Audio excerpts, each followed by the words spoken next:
pra fazer em 25 anos? Montar um quebra-cabeça de 25 mil peças ou abrir uma banquinha de revistas em Boa Viagem, que passaria a servir cerveja bem gelada, petiscos e carne de bode. A iguaria logo ganhou fama e ficou mais famosa do que o boato que Tapacuró estourou. E assim a banca virou bar, depois restaurante, mas sem perder as raízes. Ufa!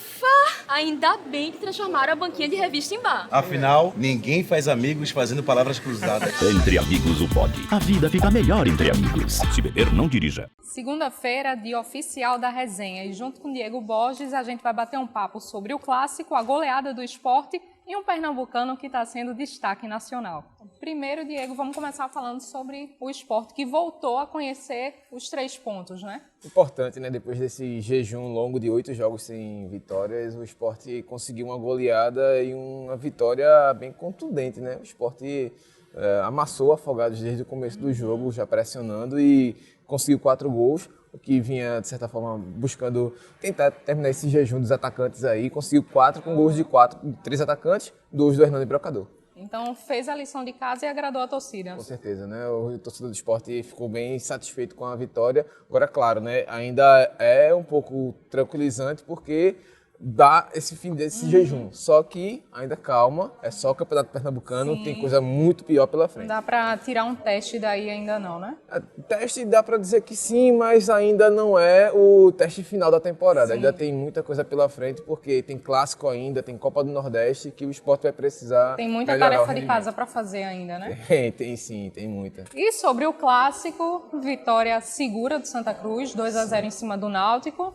E destaque também para o Maicon Cleiton, que também não teve muito trabalho no clássico, né? Mal apareceu no primeiro tempo, né? O Náutico mesmo não fez uma boa partida, o Santa Cruz foi bem superior durante o jogo todo, teve as melhores ações da partida, controlou o meio de campo principalmente, com o Paulinho fazendo mais uma vez um bom jogo, e no segundo tempo o Náutico tentou reagir, mas o Santa Cruz conseguiu manter a mesma pressão, fez 2 gols e aí recuou, terminou o jogo controlado completamente, uma partida muito ruim do Náutico e mais uma atuação muito boa da defesa do Santa Cruz. E mesmo sem Pipico, se mantém na liderança do Pernambucano de forma surpreendente, né? Exatamente, e já praticamente garantido como líder, o que garante também a vaga na Copa do Brasil do ano que vem, porque o Santa Cruz vinha, de certa forma, ameaçado, caindo bastante no ranking, Sim. Mas o Salgueiro, para ultrapassar o Santa hoje, teria que tirar os 6 pontos de diferença e também 7 gols de saldo de diferença também.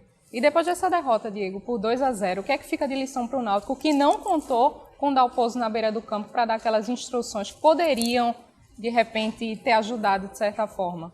Mas o contato houve, né? O Dalpozo estava lá no camarote, no Arruda, estava assistindo ao jogo e também estava em contato através do Capixaba, com o Lucianinho. Mas mesmo assim o Náutico teve as instruções de Dalpozo e agora vê a pressão sobre o treinador aumentar um pouco mais, né? Já vinha uma pressão desde a partida contra o Botafogo, que o Náutico fez Sim. uma partida muito boa, só que não classificou e de lá para cá os jogos o desempenho do Náutico só caiu.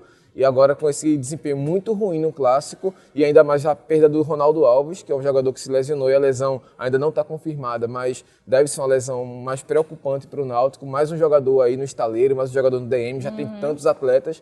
É uma situação que complica ainda mais a situação do Náutico. Entendi. E volta a campo quando? Volta a campo agora contra o CRB, fora de casa, pela Copa do Nordeste, precisando reagir, porque senão pode perder essa classificação, o que já seria, não é uma receita muito substancial nas contas do Náutico, mas seria um dinheiro que ajudaria certamente, principalmente dúvida. Agora que vai precisar contratar mais. Sem dúvida. Cenário conturbado aí para o Timbuzinho. E no começo do vídeo a gente falou que tinha um pernambucano ganhando destaque nacional, né? Exatamente. Vamos começar falando dele? Só dar uma pausazinha aqui rapidinho.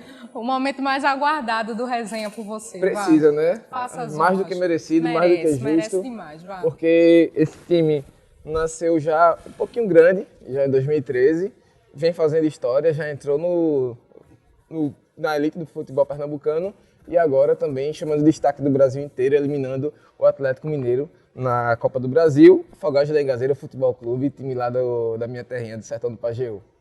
Tava lá, acompanhei, vi a vitória do Afogados nos pênaltis, um empate que olhava para o semblante das pessoas lá de Afogados e parecia que as pessoas não acreditavam, inclusive eu também.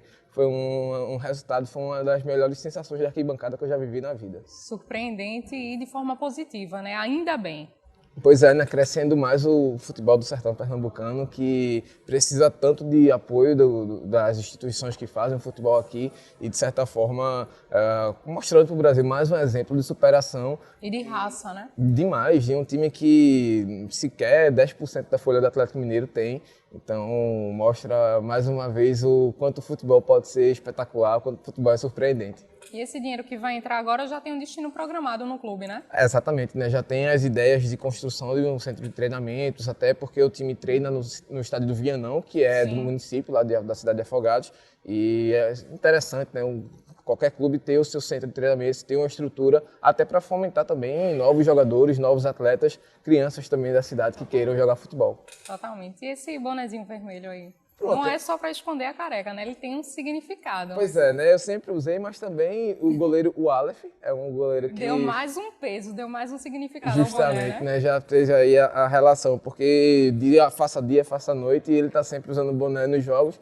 E tá dando você certo também. pra ele, né? E eu também. E você também. Eu também. Olha aí. Foi o personagem histórico da torcida, ele. Mais uma vez o personagem do jogo, porque perdia por 2-0 na disputa de pênaltis e o Aleph foi buscar com 2 boas defesas, o que, para quem conhece bem o futebol e principalmente disputa de pênaltis, é uma coisa muito difícil Foi você raçudo reverter. demais. Demais, até porque tem uma questão emocional que abala demais os jogadores. Você sair de uma disputa perdendo por 2-0, mas os atletas buscaram o resultado e com muito méritos conseguiram aí essa classificação para a Copa do Brasil.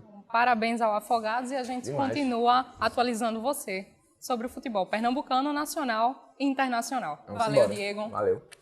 Tamo junto.